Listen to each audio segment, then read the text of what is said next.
नमस्कार. ग्रामायणच्या वतीने 1 जून ते 13 जून साधारणतः पंधरवाड्याच्या स्वरूपामध्ये हा भूमी संपोषण अभियान आता सुरू आहे. या अभियानाच्या अंतर्गत साधारणतः विविध विषयांवर कृषी आणि त्याच्याशी असणारा निसर्ग आणि नैसर्गिक गोष्टीचा विचार करून कृषीला अधिकाधिक पर्यावरणपूरक कसं करता येईल या दृष्टीने विशेष प्रकारचे कार्यक्रमाचं या पंधरवाड्यामध्ये आयोजन केलेलं आहे. जवळजवळ 9 कार्यक्रमांचं आयोजन आपण या ठिकाणी करतो आहे. यापूर्वी 1 तारखेला आणि 3 तारखेला 2 सत्र झाली. डॉक्टर शरद निंबाळकरांनी त्या कार्यक्रमाकरता जे बीजभाषण असतं, म्हणजे आजच्या कृषीमधल्या समस्या, आजच्या पर्यावरणाच्या समस्या आणि त्याच्यातून कशा पद्धतीने वाटचाल करता येईल अशा पद्धतीचं बीजभाषण डॉक्टर शरद निंबाळकरांनी केलं. त्याच्यानंतर जेव्हा आपण भूमीचं संपोषण म्हणतो तेव्हा त्याच्यामध्ये नुसतं भूमी आणि वृक्ष येत नाही तर पशु पण येतात. त्या संदर्भामध्ये किशोर बिडवे यांनी काल पशुपालनाच्या संदर्भामध्ये तांत्रिक मार्गदर्शन आणि विदर्भातल्या पशूंच्या प्रामुख्याने गायींच्या जाती आणि त्यांचं उन्नयन करण्याकरता कसं केलं जावं हा सगळा विषय मांडला. आणि आज आपण बायो फर्टिलायझर जैविक खताच्या विषयावर आपण सगळ्या गोष्टी करणार आहोत.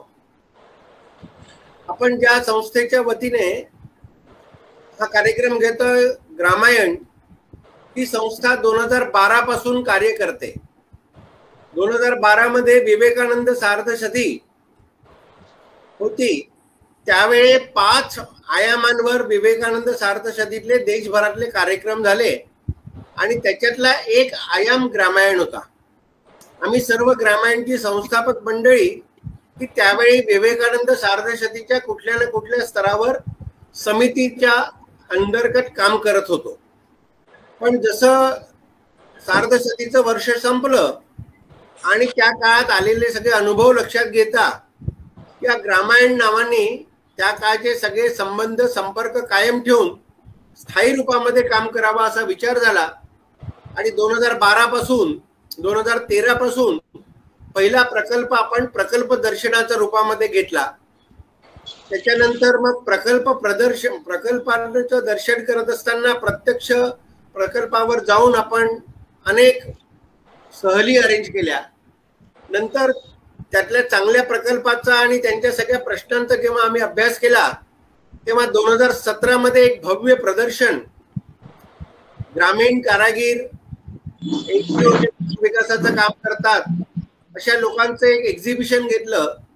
त्या एक्झिबिशन काळामध्येच काही कार्यसत्र पण झाले आणि ग्रामायणनी CSR फंड कसा मिळवावा NGO करता याचा सुद्धा एक अभ्यास वर्ग त्या काळामध्ये घेतला आणि खूप गाजला.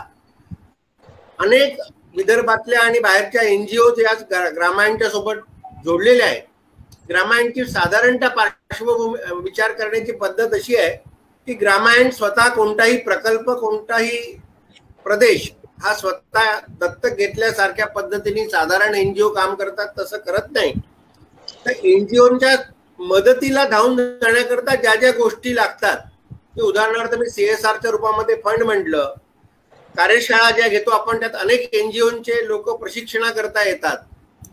अनेक NGOना जे काही मदत पाहिजे किंवा जो ग्रामीण कारागीर आहे त्याला विक्रीची व्यवस्था पाहिजे त्याच्याकरता आपण प्रदर्शनाचाही लाभ होतो. आणि आता आपण सोशल इन्फॉर्मेशन सिस्टम सारखी एक नवीन सिस्टम केलेली आहे की कोणालाही काही मागायचं असलं तर ते त्यांनी त्या सोशल इन्फॉर्मेशन मध्ये मागावं आणि नंतर त्याला तिथून त्या विषयाची माहिती मिळेल. तर अशा पद्धतीने मार्केटिंग करता, फायनान्स करता, कौशल्य वाढवा करता, सरकारी योजनेच्या माहिती करता असे वेगवेगळे डिव्हिजन्स आहेत आणि त्या डिव्हिजन्सच्या माध्यमातून आपण विविध NGOजला सक्षमी करण्याकरता काम करत असतो. अशी ही ग्रामांची ऑर्गनायझेशन आहे, त्याच्या अंतर्गत चालू असलेलं हे भूमी संपोषण अभियान आहे. आणि त्याच्यातलं हे तिसरं पुष्प हे डॉक्टर यशवंत पल्लेवार मांडणार आहेत. त्यांच्यासोबत डॉक्टर आदेरावजी आहे. डॉक्टर आदेराव मी MSc आहे, MSc ॲग्रिकल्चर. डॉक्टर आडेराव आहेत. डॉक्टर आहे. हा, मी शिरीषजींना असे विनंती करतो की त्यांनी डॉक्टर आपल्या पल्लेवार साहेबांचा परिचय करून द्यावा. नमस्कार, मी शिरीष गोल्लर, मी नागपूरहून बोलतोय. श्री यशवंत बाबूराव पल्लेवार हे पुसदचे, यांनी MSc ॲग्रिकल्चर केलेलं आहे. आणि जैविक खताचं म्हटलं तर यांनी ब्लू ग्रीन अल्गी याचं खत कसं तयार होतं, बनवण्याची पद्धत आणि हे वापरायचं कसं, यावर बराच अभ्यास केलेला आहे. आणि त्या जैविक खताबद्दल जो आपला विषय आहे त्याबद्दल हे आपलं जनजागरण असल्यामुळे ते आपल्याला जागृत करतील या विषयावर. मी श्री पल्लेवार यांना याच्याबद्दल माहिती देण्यास विनंती करतो. नमस्कार, मी यशवंत पल्लेवार. मी 1984 साली नागपूर ॲग्रिकल्चर कॉलेजला MSc केलं. तर आजचा विषय आहे blue green algae, bio fertiliser blue green algae.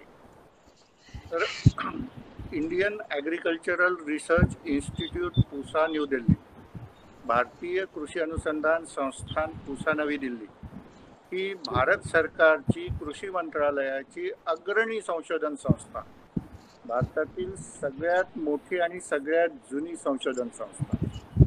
इथल्या शास्त्रज्ञांनी एक क्रांतिकारी जैविक खत शेतकऱ्यांना उपलब्ध केलं. त्याचं नाव ब्ल्यू ग्रीन अल्गी. आता शास्त्रज्ञ याच्या 2 विशेषता सांगतात. पहिली विशेषता अशी की आम्ही जे खत तुम्हाला देतोय हे खत जिवंत आहे, जैविक आहे. ॲनाबिना व त्याच्यासोबत काही शेवाळाच्या प्रजातींचं बीज आहे. हे एकदा तुम्ही शेताच्या मातीत टाकलं तर हे दरवर्षी पावसाळ्यात उगवणार. पावसाळ्यामध्ये ते मातीच्या 6 इंच थरामध्ये स्प्रेड होत राहणार. आणि पावसाळा संपला, 4 महिन्याचा हिवाळा येईल, 4 महिन्याचा उन्हाळा येईल, 8 महिने त्याला पाणी नाही मिळालं तर ते सुकून जाईल, सुकत राहील, मरणार नाही. पुढच्या वर्षीचा पावसाळा सुरू झाला, त्याला कंटिन्यू 7 दिवस पाणी मिळालं की पुन्हा ते हिरवगार होईल, पुन्हा मल्टिप्लाय व्हायला सुरुवात होईल. तर अशा रीतीने हे वर्षानुवर्षे जन्मभर आणि पिढ्या काम करेल. आजोबांनी टाकलेलं खत हे नातवाला सुद्धा कमी आहे. आजपर्यंत असं एक तरी खत पाहिलं का की जे एकदा टाकलं तर जन्मभर आणि पिढ्या काम करत? असं एकही खत आजपर्यंत नव्हतं. दुसरी विशेषता शास्त्रज्ञ हे सांगतात की आम्ही जे तुम्हाला खत दिलं आहे याच्यामध्ये सगळे 16 अन्न घटक आहेत जे पिकाला पाहिजे. म्हणजे NPK, nitrogen, phosphorus, potash 3 primary nutrients आहेत. Calcium, magnesium, sulphur 3 secondary nutrients आहेत. आणि बाकी झिंक, मॅंगनीज, बोरॉन, आयरन इत्यादी हे सूक्ष्म अन्नद्रव्ये किंवा मायक्रोन्यूट्रिएंट्स आहेत. तर हे सर्वच्या सर्व अन्न घटक एकाच खताच्या माध्यमातून पिकाला मिळू शकतात. आजपर्यंत असं दुसरं उदाहरण नाही की सर्वच्या सर्व अन्न घटक एकाच ठिकाणी मिळत आहेत.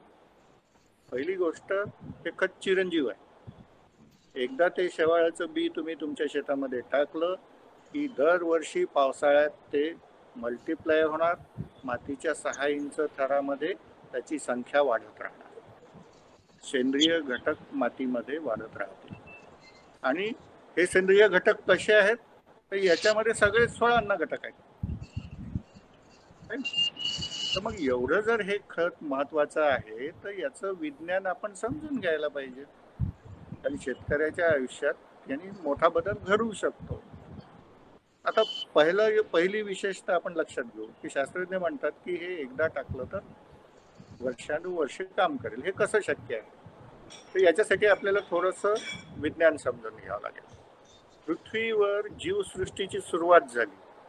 सगळ्यात पहिले जीव निर्माण झाले पाण्यामध्ये. एक पेशीय जीव अमिबा आणि बहुपेशीय जीव सायनोबॅक्टेरिया हे जीवसृष्टीच्या सुरुवातीला निर्माण झाले. ब्ल्यू ग्रीन अल्गी सायनोबॅक्टेरिया कॅटेगरीमध्ये, म्हणजे पृथ्वीवर निर्माण झालेल्या सजीवांच्या पहिल्याच बॅच मध्ये ब्ल्यू ग्रीन अल्गी आहे.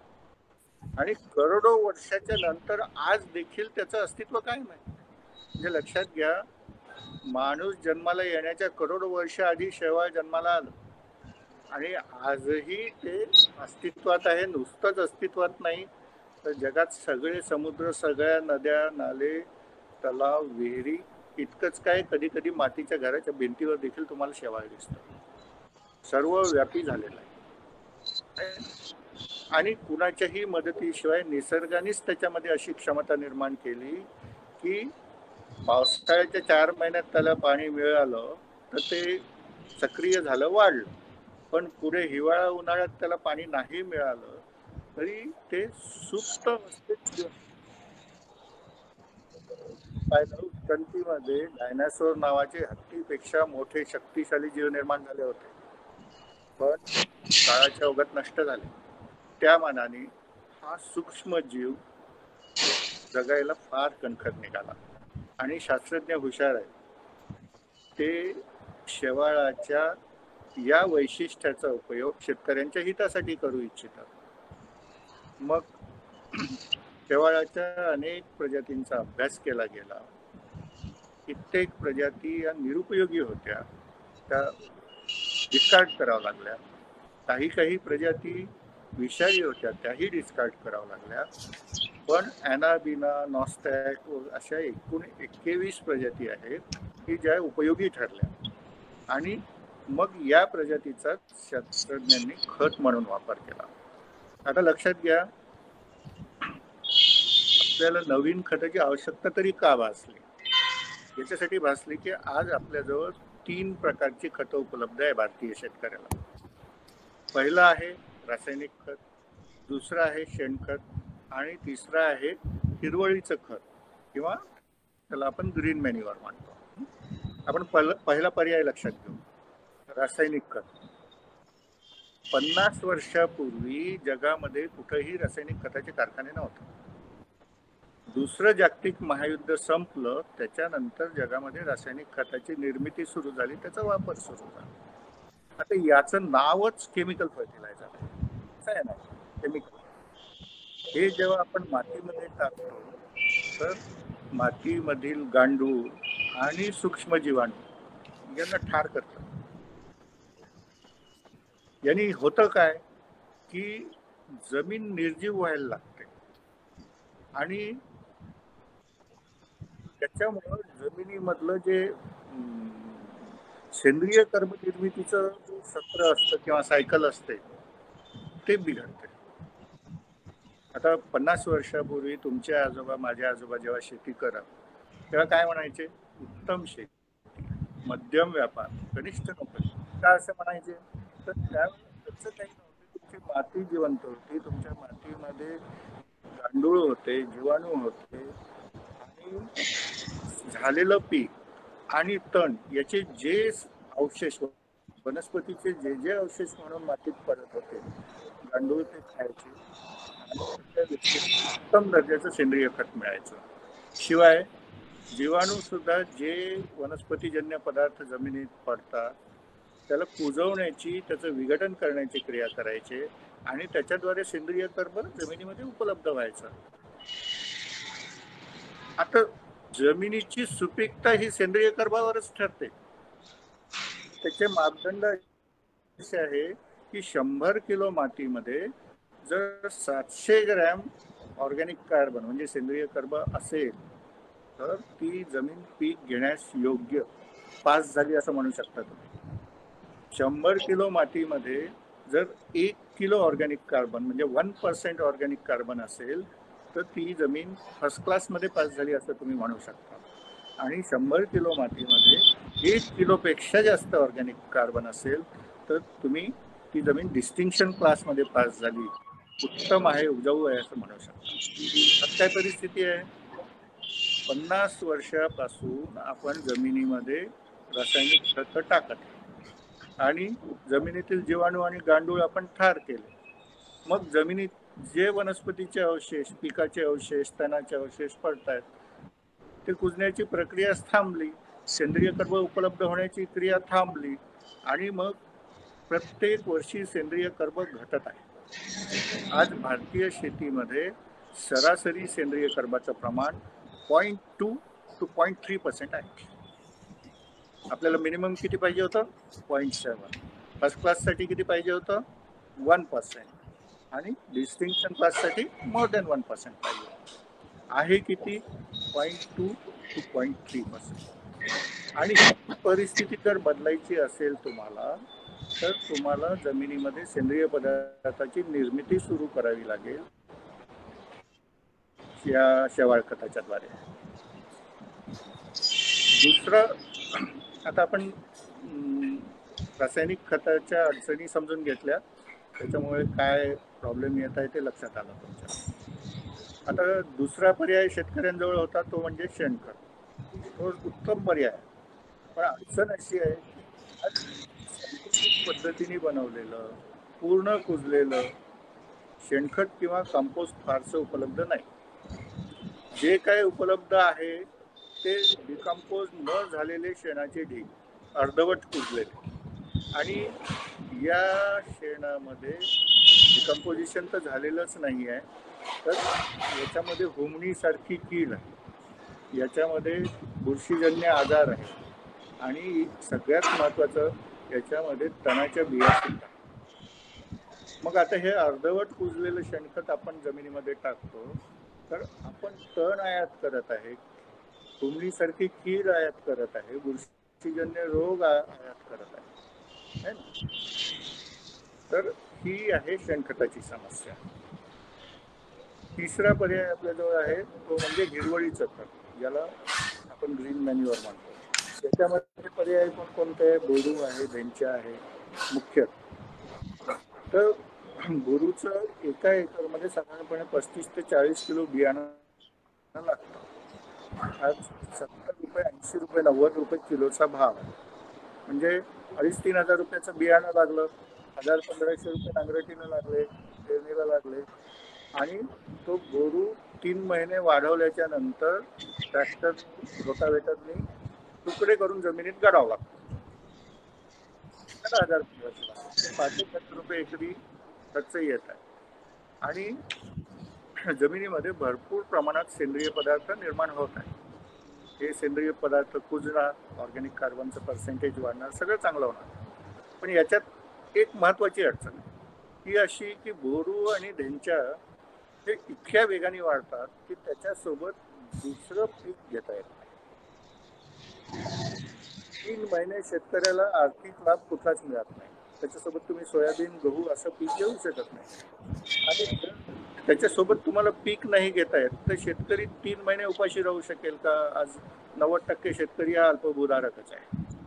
3-4 एकर जमिनीमध्ये, 5 एकर जमिनीमध्ये त्याला पूर्ण कुटुंबाचा पंच चालवायचा आहे. आणि ग्रीन मॅन्युअरिंग करायचं असेल तर त्याला एक सीझन फ्री सोडावं लागतं, शक्य होत नाही. तर मग आता शास्त्रज्ञांवर जबाबदारी काय आली की त्यांना असं खत पाहिजे की जे रासायनिक खताप्रमाणे मातीतील जीवाणूंना, गांडुळांना ठार करणार नाही. त्यांना असं खत पाहिजे जे शेणखताप्रमाणे तणाची आयात करणार नाही, किडीची आयात करणार नाही, बुरशीजन्य रोगाची आयात करणार नाही.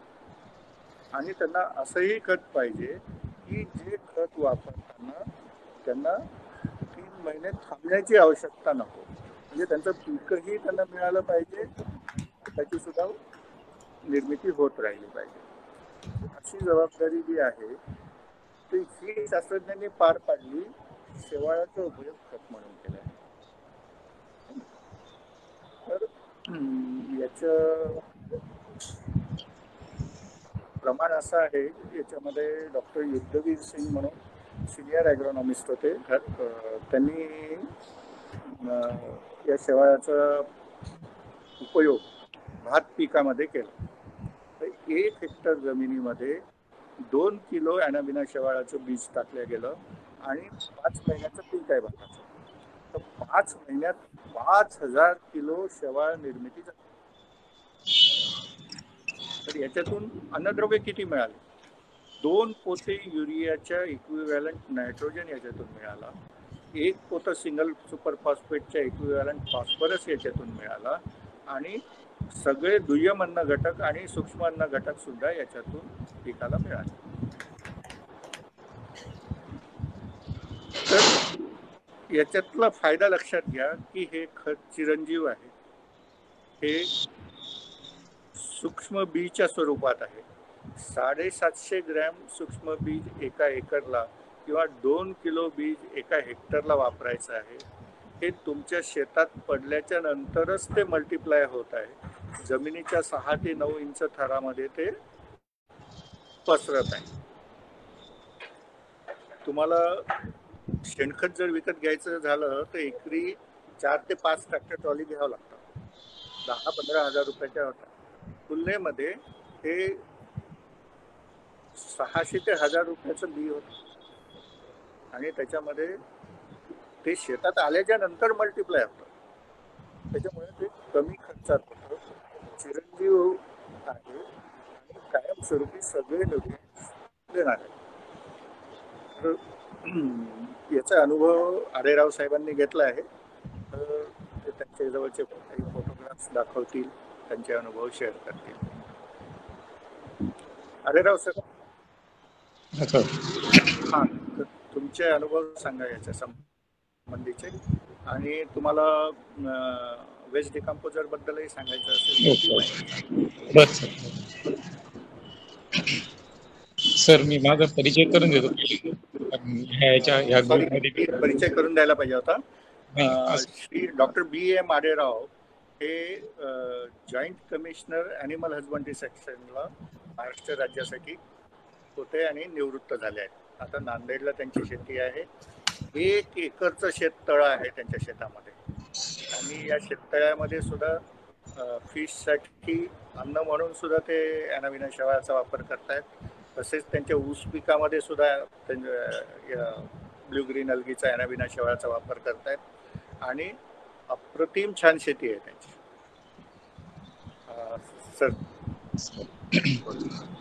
सरांनी आता माझा परिचय करून दिलेला आहेच.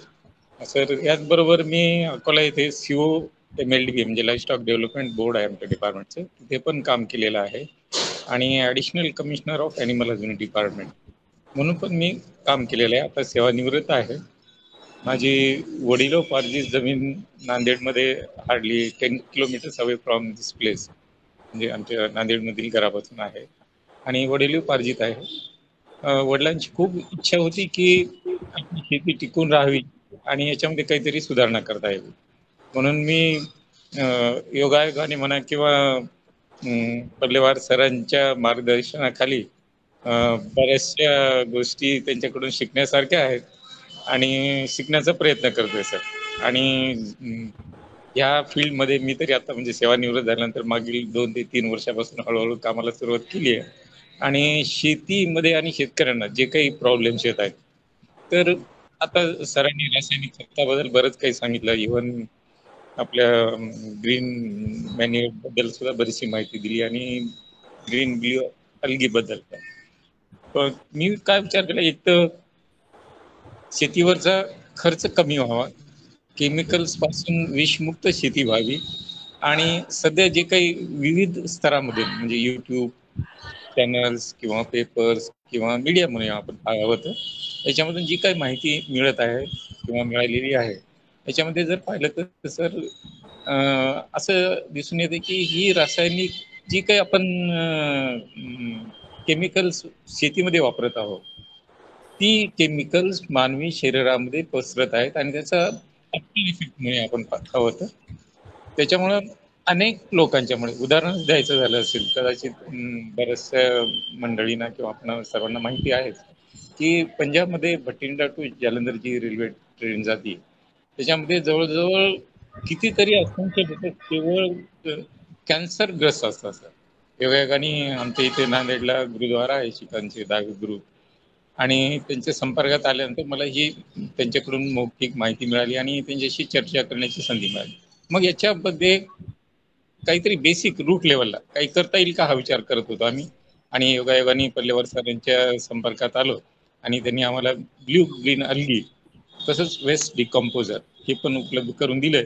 आणि वेळोवेळी अनेक वेळेला म्हणजे कधी पण आम्ही त्यांना फोनवरून ध्वनीवरून त्रास देतो आणि त्यांनी माहिती दिलेली आहे. एक छोटासा प्रयत्न म्हणून मी एक वेगळं काहीतरी करण्याचा प्रयत्न करतोय सर. सरांनी आताच माझ्या परिचयामध्ये सांगताना सांगितलं की माझ्याकडे जवळजवळ 1 एकरचा तलाव आहे, म्हणजे पाण्याचा साठवण्याचा क्षमता. त्याच्यामध्ये मी फिश पण टाकले तर त्याचे फोटोग्राफ्स आहेत माझ्याकडे. हार्डली इन लास्ट वीक त्यातल्या मासे जे म्हणतो आपण मासळी त्याचं पण हार्वेस्टिंग केलं. म्हणजे त्याचं वजन किती झालं, खरंच वाढत आहे का सर. याच्यामध्ये एक मिडल वे लोकांचं असं होतं की मासळ्यांना शेवाळ खायला आवडतं किंवा त्याच्यावर जगतात, हा एक इश्यू होता. आम्ही बाकी साधारणपणे मक्का पेंड किंवा सरकी पेंड किंवा इतर धान्याचे जे काही रेसिड्यूज आहेत, क्रिस्टल ज्याला आपण कणी म्हणतो, ते टाकत होतो. त्याच्याबरोबर माझ्या डोक्यात एकदा विचार आला की हे का वापरू नये आपण. जर शेवाळ खात असतील तर कोणतेही शेवाळ न खायला काय हरकत आहे. मग काय केलं सर, मी त्याचे पण फोटोग्राफ्स आहे. छोट्या बादलीमध्ये शेवाळ टाकण्याच्या थोडंसं पाणी, शेण आणि गोमूत्र याचे मिश्रण तयार केलं. हे मिश्रण साधारणपणे असं थोडंसं ऊन सावलीमध्ये ठेवलेलं, त्याचे पण फोटोग्राफ्स आहेत. आणि हळूहळू पहिल्या याच्यामध्ये थोडंसं कालावधी गेला आमचा, पण नंतरच्या याच्यामध्ये अशी हिरवी लेअर झाली आणि ही लेअर त्या बादलीतलं सगळं असलेलं मिश्रण मी आमच्या शेततलावामध्ये सोडलं. माशांची जी ग्रोथ होत नव्हती सर, तर हार्डली विदिन 1 मंथ आज ते साधारण 450 ते 500 ग्रामचा एक मासा आहे. पूर्वी टाकले होते पण हार्डली मला वाटते 100 ते 150 ग्राम वजनाचे असतील. म्हणजे त्याचं मी वजन करू शकलो नाही, कारण त्या शेततळ्याची हाईटच इतकी आहे की आत्ताही कमीत कमी 12 ते 13 फूट हाईटचं पाणी आहे आणि किमान साधारणपणे 50 ते 60 लाख लिटर इतकं पाणी आहे. त्याच्यानंतर परवाला सर मी याचं खरंच हे होतं का, उपयोग होतो का नाही ते म्हणून पाहिलं, तर त्या माशा पकडल्या. त्या माशाची ग्रोथ किती आहे त्याचं वजन पण केलेलं आहे. आणि अशा प्रकारचं जे नैसर्गिक पद्धतीने नैसर्गिक अन्न नैसर्गिक शेवाळ खाऊन जर मासे जगत असतील आणि त्यांच्यापासून जे काही त्यांचं मीठ म्हणजे मत्स्य काय म्हणतो आपण त्याला, मासे खाणाऱ्या व्यक्तींसाठी ते अतिशय मत्स्यपालन. हा सर. आणि मत्स्यपालन. हा सर, तर ते मटण इतकं चविष्ट आणि सुंदर आहे. आता जे खात नसतील त्यांना आवडणार कदाचित, पण अवेलेबिलिटी ऑफ मीठ. आणि दुसरं सर असं मीठ की ज्याच्यामध्ये पूर्ण सेंद्रिय पद्धतीने तयार केलं गेलं असलं पाहिजे. दुसरा एक प्रॉब्लेम माझ्या लक्षात आला सर, की जे मत्स्यप्रेमी आहेत किंवा म्हणजे मासळ्यांना काय म्हणतो आपण त्याला, मत्स्य खाद्यप्रेमी यांच्यासाठी अतिशय सुंदर निर्जंतुक आणि म्हणजे नैसर्गिकरित्या वाढवलेल्या माश्या उपलब्ध व्हाव्यात, त्याच्यापासून हाय प्रोटीन डाईट हा त्याचा माझ्या पाठीमागची भूमिका होती. आणि हा माझा पहिलाच प्रयोग आहे आणि पल्लेवार सरांच्या प्रेरणेने मी साध्य करत आहे, मी करण्याचा प्रयत्न करत आहे. याचे रिझल्ट याच्यानंतर आणखी पुढच्या वर्षी मी आणखीन वाढवणार आहे सर. दुसरा आणखीन एक प्रयोग केला आहे मी. शेतीमध्ये मी सेंद्रिय खत तयार करण्याचं एक सुरू केलंय सर. त्याचे फोटोग्राफ्स आहेत माझ्याकडे, ज्याच्यामध्ये की गाईचं आणि बैलाचं शेण, त्याच्यानंतर शेळी आणि मेंढीचं लेंडी जे काय म्हणतो आपण ते, त्याच्यानंतर वेस्ट डिकम्पोजर आणि त्याच्यानंतर रॉक फॉस्फेट, हे सगळं असं एका साधारणपणे 4 ते 4.5 फुटाचा असा खड्डा तयार करून त्याच्यात ते फर्मेंटेशनसाठी टाकलं आणि साधारणपणे 1 महिनाभर त्याला थोडंसं मिक्सअप होऊ दिलं, थोडंसं इम्युनिटी आणि व्हायला. आणि नंतर की ब्ल्यू ग्रीन अल्गी जी आहे त्याला पहिल्या दिवशी एका ड्रममध्ये टाकलं, त्याचे फोटोग्राफ्स आहेत. त्याला त्याच्यामध्ये वेस्ट डिकम्पोजर, पाणी आणि ब्ल्यू ग्रीन अल्गी त्याचे पण आहेत. तर सर असे बुडबुडे असे असंख्य प्रमाणात, जसं आपण पाणी उकळायला ठेवतो आणि पाणी अतिशय उकळल्यानंतर जसं खालून बुडबुडे वर येतात तशा टाईपचे बुडबुडे येतात. तर आपल्याला व्हिडिओमध्ये दिसेलच ते. आणि ते मी त्या खतावर टाकलंय सर, आणि तो खत आता मी माझ्या शेतीमध्ये वापरणार आहे. तिसरा प्रयोग एक केला सर, माझ्याकडे आता जवळजवळ 8 ते 9 एकर ऊस आहे. ऊसाची लागवड केलेली आहे. एका प्लॉटमध्ये थोडीशी ग्रोथ रेट कमी वाटत होता मला आणि त्याच्यामध्ये मी तो वापरण्याचा प्रयत्न केला सर. त्याच्यामध्ये waste decomposer plus water plus हे ब्ल्यू ग्रीन अल्गीचं जे काही मिश्रण तयार केलं त्याच्यामध्ये टाकलं आणि पहिला दिवस, दुसरा दिवस आणि third day up to near about 72 hours. त्याच्यानंतर मिश्रण ढवळलं, त्याचे फोटोग्राफ्स आहेत. त्याच्यामध्ये सुद्धा असे बुडबुडे वर येत होते सर. आणि हे सगळं मी काय केलं, सगळ्या त्या ऊसाला असं ड्रेंचिंग केलं. म्हणजे छोटा आपण काय म्हणतो मग घेऊन गड्याच्या याला सांगितलं की प्रत्येक लाईन मध्ये टाकावं. आणि हे टाकल्यानंतर सर साधारणपणे त्या पानाची जी रुंदी म्हणतो, जाडी म्हणतो आपण, म्हणजे फोटोसिंथेसिस साठी जो व्हायला पाहिजे सर, आधीची जी पानाची रुंदी होती ऍज कम्पेअर्ड टू आत्ताच्या सध्या, त्याचं कम्पॅरिझनचं पण फोटोग्राफ्स आहेत माझ्याकडे. तर आता साधारणपणे मिनिमम रुंदी जी आहे ती 2.5 इंच आहे आणि मॅक्झिमम 3.5 इंच रुंदी झाली सर. जुने पान आहे ते छोटे आहेत, पण वापरल्यानंतर विदिन 1 मंथ, म्हणजे 1 महिना पण झालेला नाही पूर्ण, आणखीन म्हणजे व्हायचं तरी पण राऊंड फिगर म्हणून आपण 1 महिन्यात घेतो. आणि पल्ल्यावर सरांनी सांगितलं की आपल्याला असं हे म्हणजे थोडस प्रॅक्टिकल एक्सपिरियन्स, म्हणजे जे काही ऍक्च्युअल फील्ड मध्ये होत आहे ते शेतकऱ्यांच्या पर्यंत आणि आपल्या पर्यंत पोहोचावं अशी इच्छा व्यक्त केली होती. त्यामुळे मी सगळे फोटोग्राफ्स आणि याच्यात टाकले आणि ते आपल्याला सेंड करतो सर. आणि आपण याचा जो काही व्हिडिओ तयार करा तो आपण सगळ्यामध्ये प्रसारित करूया. आणि दुसरं एक राहिलं सर, एक छोटस, जास्त वेळ घेणार नाही. आमच्याकडे एक लिंबोनीचं छोटं 3-4 झाडं होते, म्हणजे वृक्ष, जे की किड्याने खाऊन किंवा उन्हामुळे किंवा अतिशय बाकीच्या अनेक कंडिशनमुळे पूर्ण पानं झडून गेली, त्या फक्त नुसत्या काड्या राहिल्या होत्या. त्या झाडांना मी काय केलं, थोडं थोडं वेस्ट डिकम्पोजर टाकलं. थोडं मीन्स साधारणपणे एक 300 मिली म्हणूया, 300 ते 400 मिली, म्हणजे काय म्हणता येईल त्याला, 100 मिली वेस्ट डिकम्पोजर आणि त्याच्या साधारणपणे 200 ते 300 मिली पाणी टाकलं आणि त्या तिन्ही झाडाला टाकल्यानंतर sir first day, second day आणि थर्ड डेला मला इतके अप्रतिम रिझल्ट मिळाले की त्या कांड्यामधून जे आपण कोंब म्हणतो, फांद्या शूट आउट झाल्या, त्याचे पण फोटोग्राफ्स आहेत. आणि आजची परिस्थिती पाहिली तर इतके उंच वाढले की ते साधारण 3 ते 4 फुटापर्यंत त्यांच्या फांद्या, म्हणजे जे छोटे कोंब निघालेले होते किंवा फांद्या निघाल्या होत्या त्या दिसून येतात. आणि अगदी हिरवेगार, इतके हिरवेगार आहेत. तसंच एक आंब्याचं झाड होतं शेतामध्ये लावले, त्याचे वरचे पानं बिनं सगळे म्हणजे किड्याने खाऊन टाकले होते किंवा कसे गुरांना खाली ते माहित नाही शेतामध्ये, आता गड्याच्या जीवावर असल्यामुळं.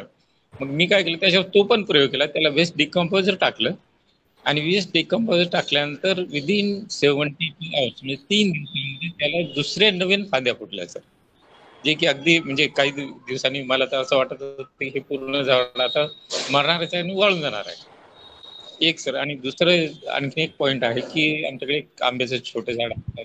हा सर, आंब्याच्या झाडाला मी वेस्ट डिकम्पोजर पण वापरलं आणि हे थोडेसे त्याच्यामध्ये ब्ल्यू ग्रीन अल्गी ही पण थोड्या प्रमाणात टाकली सर. ते झाड इतकं सुंदर आणि हे झालं की आपल्या फोटोग्राफ मध्ये दिसेल. आणि त्याला आंबे पण लागले, बहार पण खूप लागला होता. आणि आंब्याचे फोटोग्राफ्स आहेत. आणि केशर ही practical application. Okay okay, thank you sir. Okay, thank you. Prashant, आता काही फोटो दाखवायला काही व्यवस्था नाही का? ते दाखवले सर, मला आता याच्यातलं कसं ऍप्लिकेशन माहित नाहीये, त्याच्यामुळे ते तुम्ही असं तुमच्या हातासमोर धरलं तरी ते दिसू शकेल काही फोटो असतील तर. ते याच्यात आहे सर, हे काढावं लागेल मला. काढून तुम्हाला मी हो आपण त्या व्हिडिओ मध्ये हे टाकता येईल.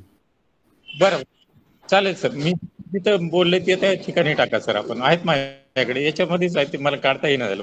म्हणजे I am not so much, तेवढं एक्सपर्ट नाही माझ्या. मी एवढं व्यवस्थित तांत्रिक याच्यात काही वाढ करायची अजून आपल्या जवळ एक अजून 10 मिनिटं आहेत आणि त्याच्यानंतर मग आपण एक 10 मिनिटं समारोप, 7:30 कार्यक्रम संपवू. ठीक. आता ब्ल्यू ग्रीन अल्गी आणि वेस्ट डिकम्पोजर हे 2 खतं भारत सरकारच्या 2 इन्स्टिट्यूटनी शेतकऱ्यांना उपलब्ध करून दिले. Blue green algae Indian agricultural research इन्स्टिट्यूटने उपलब्ध करून दिली.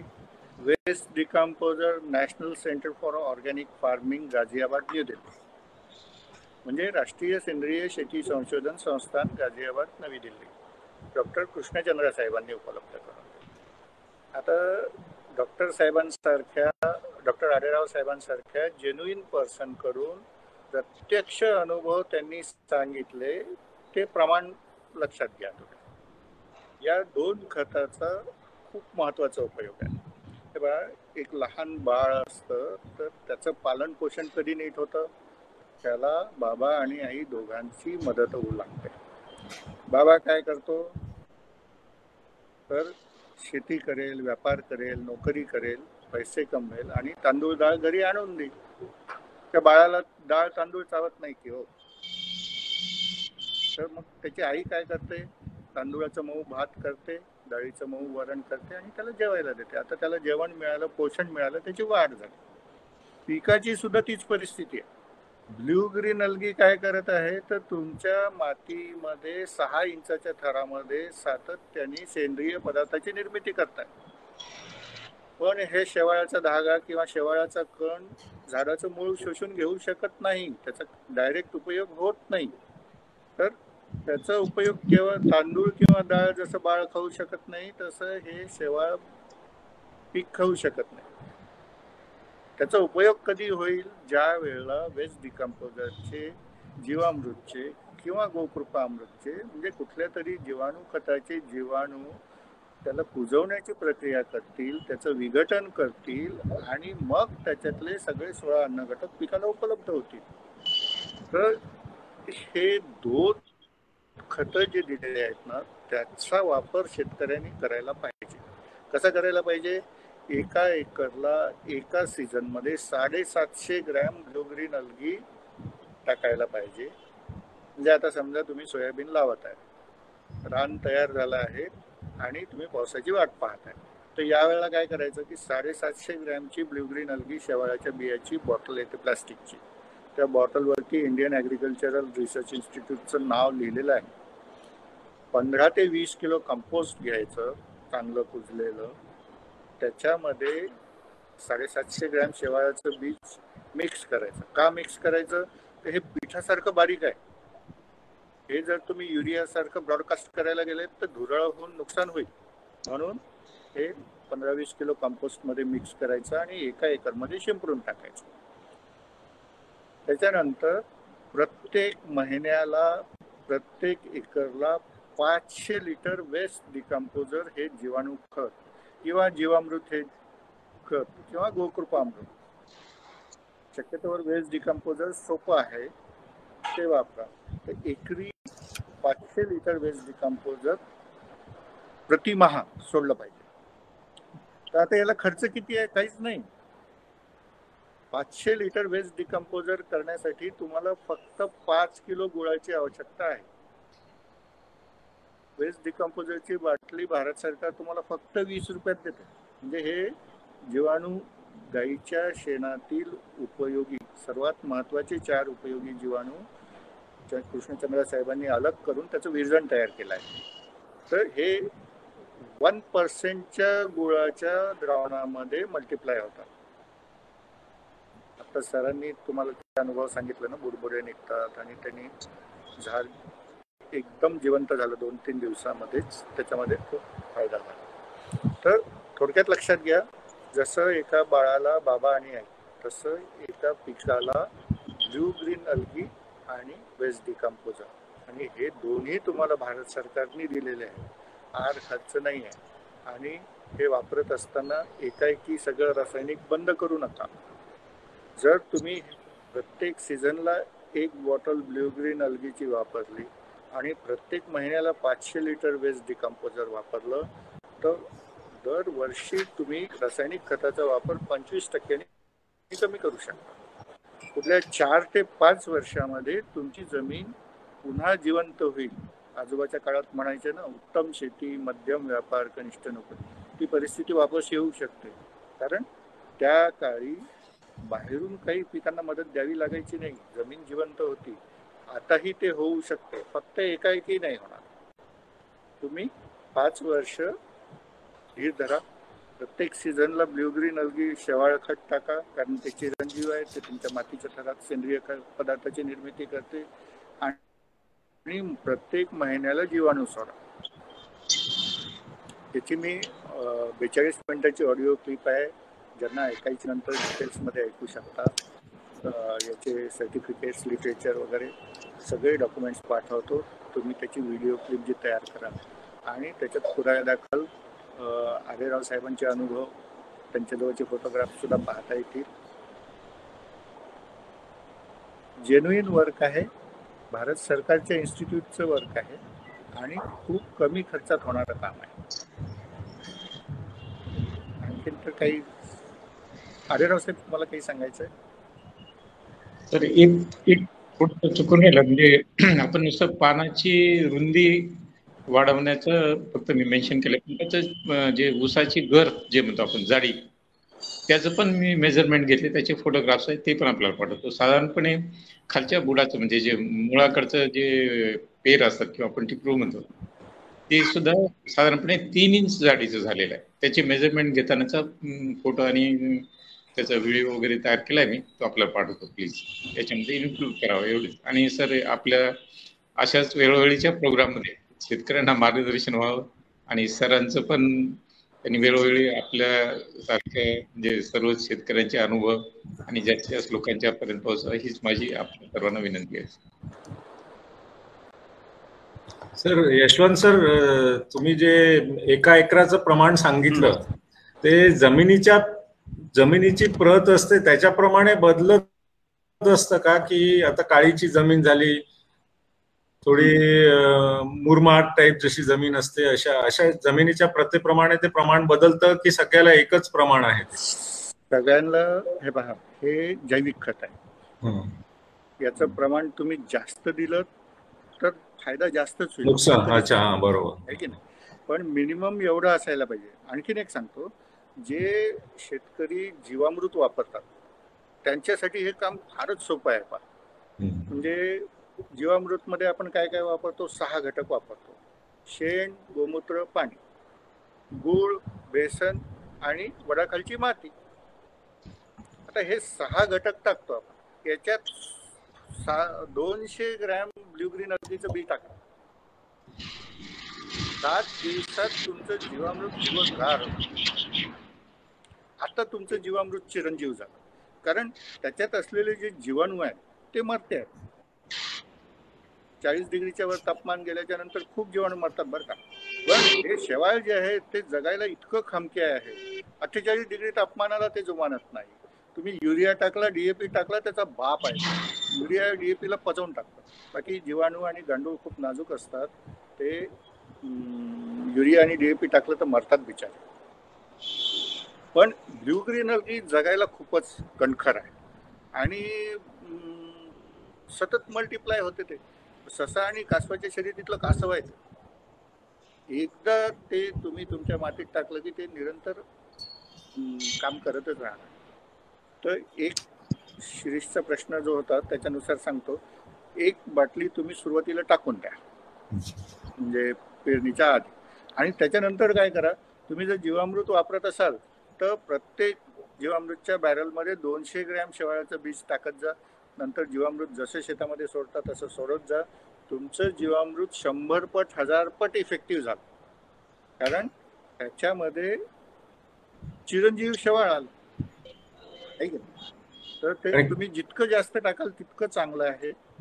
मिनिमम हे प्रमाण ठेवा, बाकी ते जेवढं जास्त ठेवाल तेवढं चांगलंच आहे. आणि कसं कॉम्बिनेशन आवश्यक आहे ना यशवंत? हो, कॉम्बिनेशन आवश्यक आहे. अलगी आणि आई आणि बाबा दोघंही लागतात. एकच फक्त टाकलं आणि ते नंतर ते टाकायचं राहिलं बुवा असं म्हटलं तर त्याचा उपयोग नाही होणार. नाही, बाबा तांदूळ आणेल घरी, पण ती शिजवून द्यावं लागेल ना बाळाला. तसं हे ब्ल्यू ग्रीन अल्गी जे आहे ते तुमच्या मातीमध्ये सेंद्रिय पदार्थाची निर्मिती करेल, पण ते पिकाला ग्रहण करता आलं पाहिजे. बरोबर. तर हे NCOF तुम्हाला वेस्ट डिकम्पोजर दिलाय, इंडियन ऍग्रिकल्चर रिसर्च इन्स्टिट्यूट म्हणजे IARI ने तुम्हाला ब्ल्यू ग्रीन अल्गी दिलाय. या दोनचा नियमित वापर करा. ते पहा, आई आणि बाबा असेल तर बाकी कोणी नातेवाईक असले नसले काही फार फरक पडत नाही, आहे की नाही? त्या बाळाची संगोपन नीट होतं, त्याची वाढ नीट होते, आहे की नाही? अगदी व्यवस्थित, अगदी व्यवस्थित. बाकी बरेच जैविक खत खूप आहेत. आता ग्रामायणच्या सगळ्या याच्यामध्ये शहरी क्षेत्रामध्ये आपले बगीचा करणारे वगैरे असे लहान प्रमाणात काम करणारे मंडळी पण पुष्कळ जोडलेले आहे आपल्याशी. बरं. हा, तर हे जे आपल्या घरातला जो बगीचा असतो साधारणतः शहरामध्ये ज्यांना अंगण उपलब्ध आहे किंवा काही लोक टेरेसवर करतात, तर त्यांच्याकरता आपण हा फॉर्म्युला किंवा या गोष्टी कशा दोन्ही वापरता येतात तुम्हाला. कुंडीमध्ये तुम्ही थोडस शेवाळ्याचं पावडर टाका आणि वेस्ट डिकम्पोजर तुम्ही 200 लिटरच्या बॅरल मध्ये करा किंवा एका बकेट मध्ये करा ना, काही हरकत नाही. एवढं सुद्धा तुम्ही वापरू शकता. आणि वेस्ट डिकम्पोजर मध्ये आता एक सुधारित आवृत्ती आली आहे, त्याचे बोलत जात नाही, आढेराव साहेबांकडे आहे. तर त्याच्यात अधिक जीवाणू आहे, म्हणजे जे सरकारी तुम्हाला 20 रुपयाची बाटली येते की नाही, त्याच्यापेक्षा हे जास्त इफेक्टिव्ह आहे.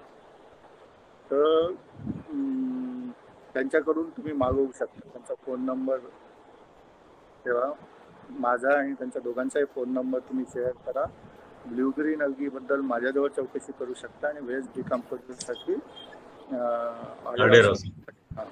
तर ते कल्चर पाठवतात. त्यांनी प्रोफेशनल कुरिअरवाल्याशी करार केला की महाराष्ट्रातल्या कुठल्याही शेतकऱ्यांनी मला मागितलं आणि मला पाठवायचं तर 100 रुपये चार्जेस तो घेतो आहे ना. आणि एक मुलगाच ठेवला आहे कामासाठी, तो त्याला 10,000 रुपये पगार देतात. म्हणजे त्यांना ते बनवायसाठी 100-125 रुपये त्यांना 1 लिटरचा खर्च येतो आणि 100 रुपये प्रोफेशनल कुरिअरचा खर्च येतो. हा किचन गार्डन वाल्यांनी सुद्धा बोलवा, शेतकऱ्यांनी सुद्धा बोलवा. आणि हे विरजण आहे, पहा लक्षात घ्या, विरजणाची ताकद काय असते. विरजण हा मराठी शब्द आहे, इंग्रजीत प्रतिशब्द आपण म्हणतो कल्चर.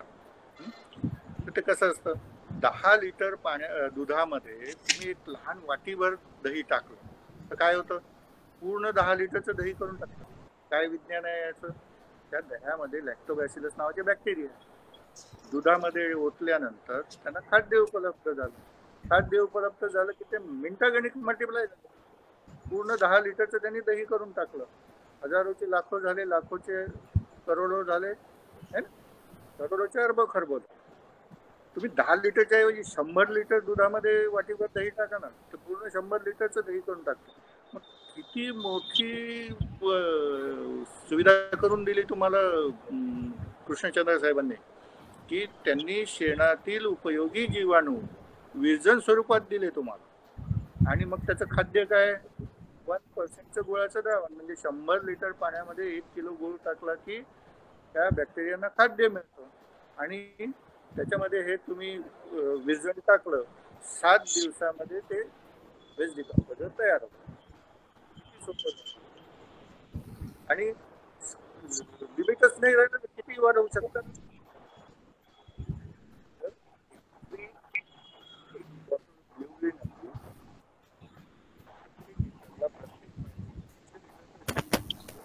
केलं तर सहज शक्य आहे. ब्ल्यूग्रीनची बाटली 500-600 रुपयाला येते, 700 ग्रॅमची 1 लिटरला पुरते. वेस्ट डिकम्पोजरला तुम्हाला 500 लिटर तयार करायला 5 किलो गुळाचा 150-200 रुपयाचा खर्च असतो.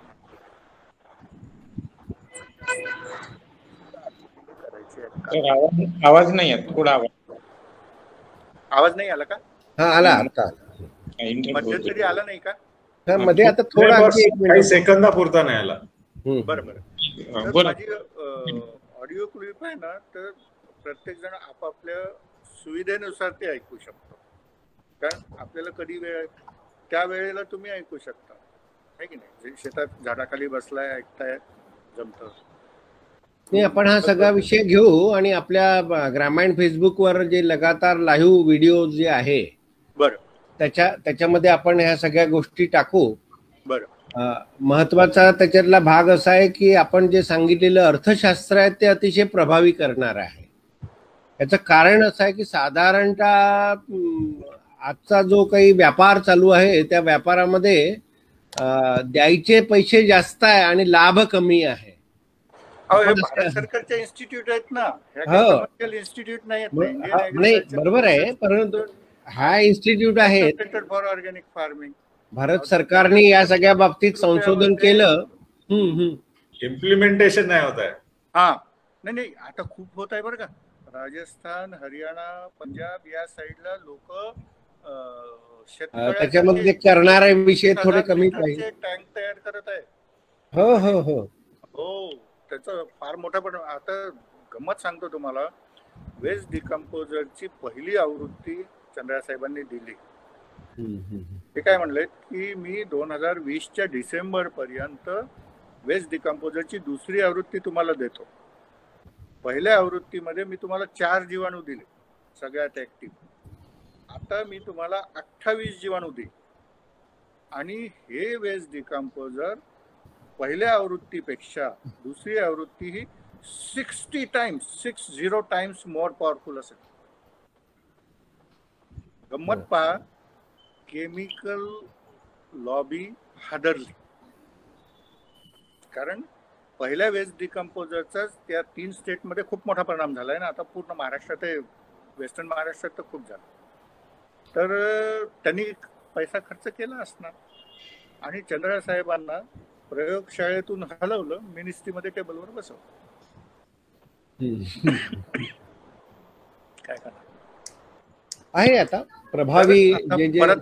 परत शेतकरी लोकांनी खूप त्याच्यावर ऑब्जेक्शन घेतलं, कारण हे बिनखर्ची काम करून देत आहेत ना ते, आणि हा अरबो खरबोचा व्यापार आहे. बरोबर आहे. तर त्याच्यामुळे त्यांच्या ट्रान्सफरसाठी या लॉबीने खर्च केले होते. आता शेतकऱ्यांच्या मागणीमुळे परत आले ते गाझियाबादला. लॅबोरेटरी मधून त्यांना टेबलवर हलवला होता, आता वापस आले. ही आपली ग्रामायणच्या सगळ्या याच्यामध्ये साधारणतः संकल्पना अशीच आहे की कमी खर्चामध्ये पर्यावरणाला पूरक, आणि तिसरा विषय म्हणजे शेतकऱ्याची आर्थिक घडी पुन्हा नीट बसू शकेल अशा पद्धतीचे. कारण विदर्भ आपला आत्महत्येकरता फार प्रसिद्ध आहे. या तिन्ही गोष्टी साध्य करणारं आणि आपल्यासारखं जनतेला या सगळ्या गोष्टीचे द्वार उघडे करणारं, आणि त्याच्या माध्यमातून जे आहे ते प्रत्यक्ष प्रयोग करून सरांनी ज्या पद्धतीने केलेला आहे. तर मला आता असं वाटतं की मगाशी मी प्रस्तावनेमध्ये मी असं म्हटलं होतं की बा प्रकल्प दर्शन. तर 3 इंच रुंदीचं उसाचं पान म्हणजे कमाल आहे. कमाल आहे, कमाल. ते फिश वगैरे दाखवलेत ना, इतके हेल्दी आहे. आता चव त्यांच्याकडे गेल्यानंतर कळेल आपल्याला. आणि म्हणणंच म्हटलं की आता आम्हाला जर समजा करोना वगैरे थोडासा गेला तर नांदेडची सहल पहिले काढता येईल. नांदेडच्या सहलीली आपल्याला प्रकल्प दर्शनाचा नव्याने प्रारंभ करता येईल. कारण करोनाच्या काळामध्ये या सगळ्या सहली विषय आमचा बंद झाला, तर त्याची सुरुवात त्या निमित्ताने नांदेडच्या वतीने करता येईल. चंद्रकांतजी आहे का? चंद्रकांतजी सर, मी बोलू शकतो का मध्ये? हा बोला बोला. नाही, मी ऐकतोय. मी आता मध्ये चालू राहत तुमचा. हा बोला सर. आडेराव सर बोलतो. आडेराव सर बोला. एकच सेकंद घेतो, जास्त वेळ घेणार नाही सर. आपण नांदेड पासून सुरुवात करणार आहात म्हटल्यानंतर आपल्या सर्व टीमचं माझ्या वतीने आणि नांदेडच्या वतीने, नांदेडच्या शेतकऱ्याच्या वतीने आपलं स्वागत आहे सर. आपण कधीही येऊ शकता, फक्त यू जस्ट इंटिमेट मी की थोडंसं अगोदर.